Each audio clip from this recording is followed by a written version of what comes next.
Hi guys, this is Jody and pag-usapan natin ngayon yung trending na Japanese product na to, which is Skin Aqua. Kaya kung naghahanap kayo ng sunblock na sure na mapagkakatiwalaan nyo, mapoprotektahan kayo sa araw, pero maganda ka pa rin, guys, try this product. So ayun, pag-usapan natin, explain ko sa inyo bakit nga ba trending to at kung bakit ba gustong-gusto ko yung product na to. So, this sunblock is from Skin Aqua. So, Tone Up UV Essence siya. Meron siyang SPF 50+, PA+++++. And for this bottle, meron siyang 80 grams nung product. Ang maganda pa sa kanya is mineral oil free siya and paraben free.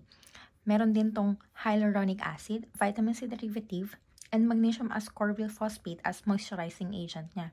And yung mas maganda pa dito is yung active ingredient niya is titanium dioxide, which is safe sa mga pregnant women. Kaya yung mga pregnant women dyan na naghahanap ng sunblock na maganda ka na pero safe pa rin kay baby. So, ito na yan. Skin Aqua Tone Up UV Essence.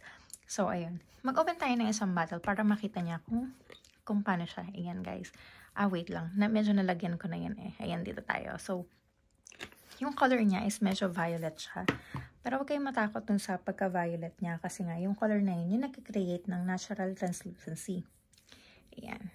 Meron siyang makeup effect na magko-cover ng dullness ng skin at ayan nga, magbibigay siya ng naturally bright na skin. So, ayan, madali siyang i-blend.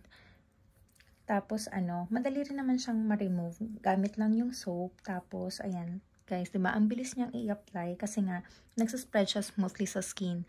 And, ayun nga, diba? Yung color niya, violet nga siya, pero hindi siya yung parang nag-iiwan ng cast. And, ayan, super nice lang niya talaga sa skin. Ayan. Pwede nga rin pala itong magamit as makeup base. Tapos yung scent niya is parang soap scent siya. And ayan, kung makikita nyo, diba, morena ako. Nakita nyo yung parang na-brighten siya ng konti. Ayan. Kaya gustong-gusto ko siya kasi diba super init. Hindi naman tayo lagi magfa-foundation. Kaya medyo parang bet natin gumamit ng mga sunblock na parang may makeup effect. So, ayan yan. Kaya, kung nagustuhan nyo siya,